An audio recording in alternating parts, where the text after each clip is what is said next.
Masaya ako dahil meron akong kaibigang tulad mo. Ako rin. Handa akong protektahan ka, Sanchay.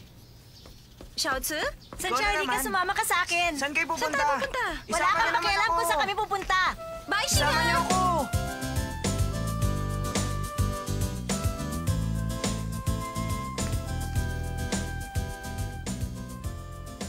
Xiaozi, magmimerienda lang ba tayong dalawa dito?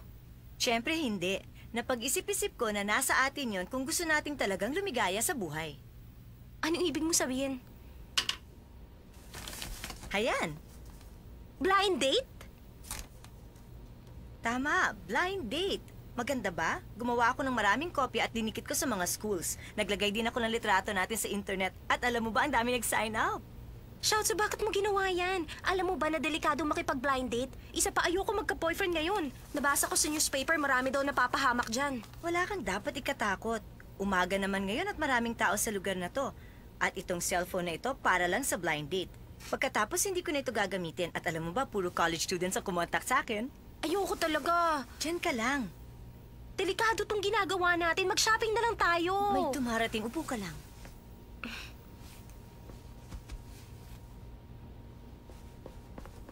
Ang ganda nyo naman. Sa Yingji Academy kami nag-aaral. Ako si Agan. Ako si Xiaoji. Agan, pasensya na kayo. Hindi kayo ang type namin. Pwede na kayong umalis. Xiaozi, ba't mo sila diniretsa? Baka nagalit yun. Hindi naman. Ayoko lang magsayang ng panahon. Isa pa, naghahanap tayo ng boyfriend. Di dapat yung gusto natin. Tayo na. At taga Yunpo University ka? Si Xiaozi to. Halika, pumasok ka na.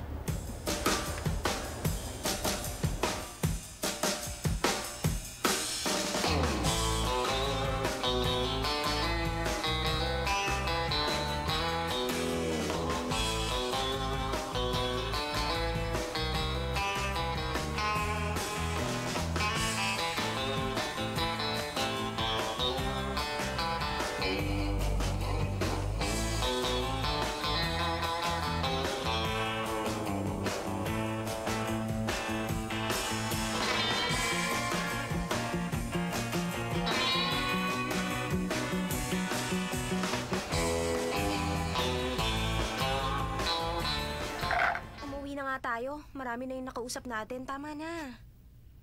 Sa dami ng mga lalaki na dumating kanina, wala tayong nagustuhan. Wala na bang kasing gagwapo ng F4?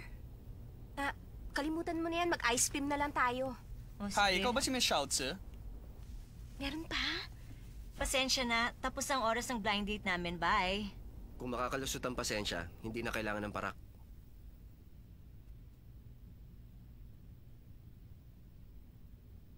May dumi ba sa mukha ko? Wala naman. Naaalala ko lang si Tawing sa... Wala yun.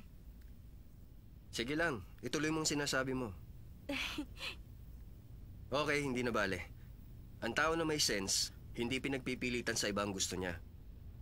Dahil hindi yun maganda. Napapansin ko lang. Mukhang interesado kayo kay Xingyon. Ano? Tama bang sinabi ko? Xingyon, samantalahin mo na to. Hindi ko hinihingi ang opinion mo. Para siyang si Ase kung magsalita. Ikaw si Xingyon? Bago ang lahat, magpapakilala muna ako. Ako pala si Xiaonan. Nice meeting you. Ako si Xiaozi. Sanchay, Ano yun? magkamukha lang sila, pero hindi si Ase yan. Seryoso ka lang dyan. Alam ko. May iniisip lang ako. Alam mo, masamang paninigarilyo. Sandali, ano bang problema? Nasa tamang edad na kami. Pasensya na. Nalimutan ko nasa tamang edad na kayo. Hetong sigarilyo. Teka, huwag kang bastos! Wala yata sa sarili niya ang kasama mo. Siguro naman ngayon gising na ang utak niya.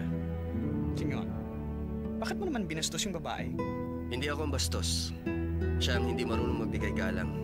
Napakabastos ng lalaking yan. Malis na tayo.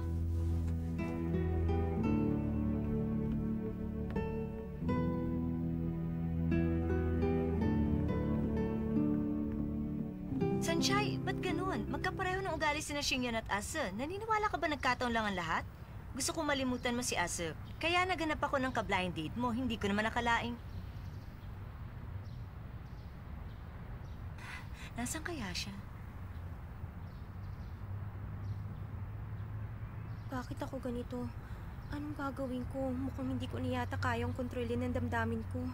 Nang makita ko ang lalaking yon, biglang natunaw ang seryosong mukha na hindi ko gustong ipakita. Nakaramdam ako ng lungkot at parang namanhid ang buong katawan ko. Ah! Bitiwan mo ako! Ikaw yung lalaki kanina. Meron ako itatanong.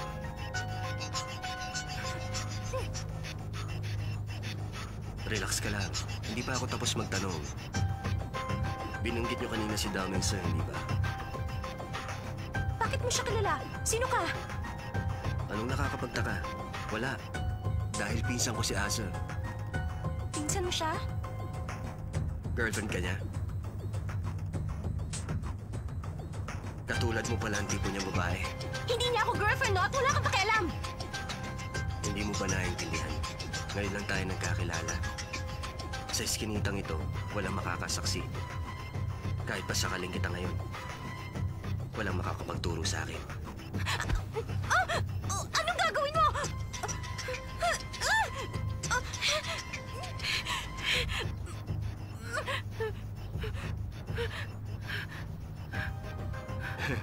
May utak ka ba? Kung patayin ko ang isang katulad mo, anong mapapala ko?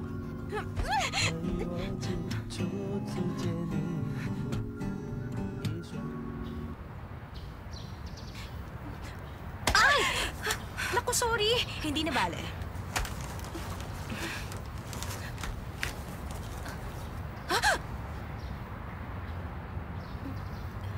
Sorry ulit.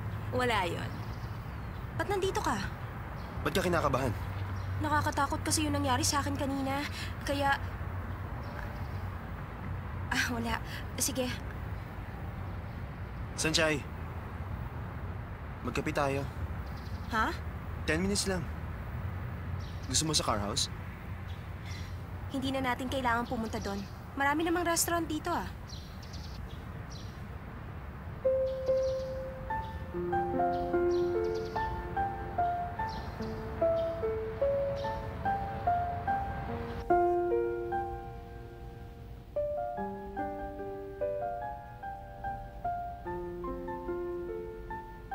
Umalis na si Lay.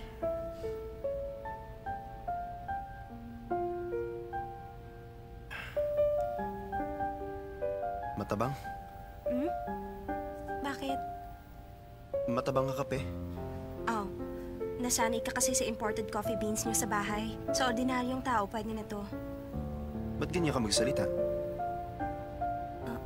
Pasensya na, wala akong ibig sabihin. Sasabihin ko lang na Tawag sa likod mo. sa likod ko? Yung pinsan mo, nakita ko siyang duman sa likod mo. Siya yung sinasabi ko sa'yo na nakot sa akin kanina. Sanchay, wala ka na ba maisip na dahilan? Dahilan? Sabihin mo kung gusto mo nang umalis. Hindi ko gustong umalis. Sinasabi ko lang ang totoo. Lagi ka na lang ganyan. Tuwing magsisimula ako magsabi sa'yo ng seryosong bagay, binabago mo usapan. Marami kang palusot. Ngayon, iba naman. Pinsan? Kahit kailan, di pa ako nagkaroon ng pinsan. Maniwala ka, nakilala ko kanina pinsan mo. Saan? Kanina nakipag-blind date kami ni Shouts. Tapos may nakilala kaming kahawig mo. Sabi niya magpinsan kayo. Pero nakakatakot ang ugali. Parang, Tawmisa! Tawmisa! Huwag mo naman akong iwan. Kinakausap pa kita. Akala ko ba may sasabihin ka sa akin? Hindi ko sinasadyang putulin ang pagsasalita mo kanina.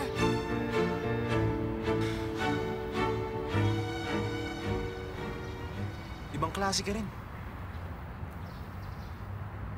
Nakipag-blind date ka na agad?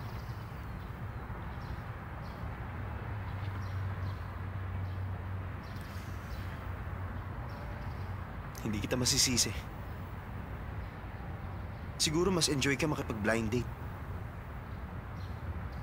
kaysa sumama sa akin.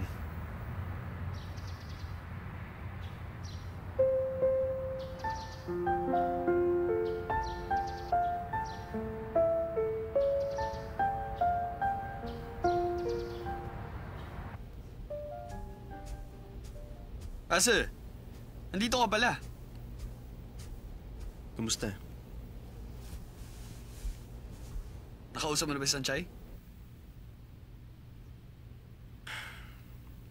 Ayoko na. Oo nga pala. Kapag naging maayos ang mga pag-uusap nyo, baka hindi na ikaw si Ase. At hindi na siya si Sanchay. Maging pipi ka naman paminsan-minsan. Nagbibiro lang, huwag ka na magalit. Ganun ba talaga mga babae? Pag may sasabihin ka, iibahin nila ang usapan.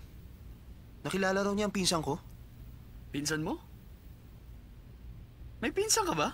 Sabay tayong lumaki. Meron ka ba nakikilalang pinsan ko? Wala naman.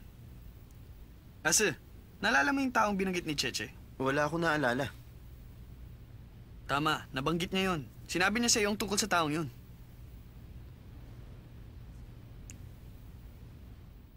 Auntie Jade! Auntie Jade! May tatanong ako. May tatanong ka sa akin? Tama ako. May malaki kang problema. Ano ibig niyo sabihin? Wala kang kwentang lalaki. Hindi mo kayang ipaglaban ng babaeng gusto mo. Ang alam mo lang ay sigawan ng katulad ko. Duda na ako noon. Tinuruan kitang magbanyo. Ang sabi ko, peke ang tinatago mong maliit na sundalo. Maliit na sundalo? Ano ka ba naman? Nagpapatawa ka ba? Bakit ba lagi mo sinasabi sa akin yan? Gusto mo, ulitin ko pa ng 10 beses. Tama na, itanong mo na sa kanya.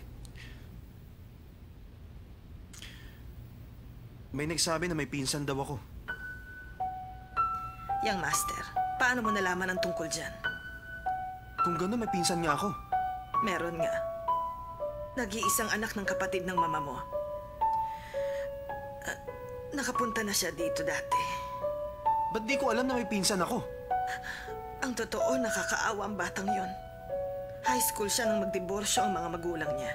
Pareho silang nag-asawa ulit ng iba. At walang may gustong kupkupin ng bata. Nagbibigay sila ng pera. Ang alam ko, mag-isa lang siyang nabubuhay. Ang ibig niyong sabihin mula high school, mag-isa na lang siyang nabuhay? Ganon nga. At tanda ko, hindi nagkakalayo ang mga edad ninyo. Pero iba ang kapaligiran na kinalakhan niya. Hindi ko alam kung ano na ang kalagayan niya.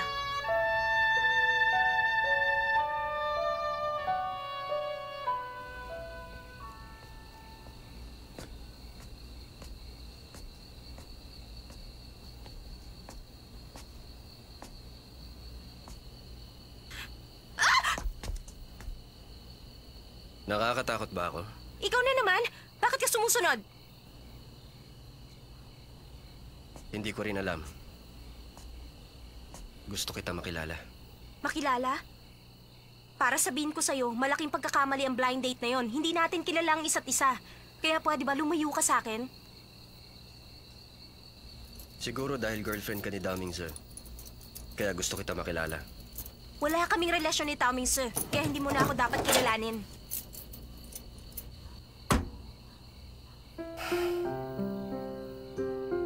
Alam kong hindi tama ang ginawa ko kanina. Nasaktan ako dahil akala ko kinukumpara mo kay Asa. Naiinis ako sa'yo. Kaya binuhusan kita ng tubig kanina. Sorry. Sana wag ka na magalit. Kinalimutan ko na yon.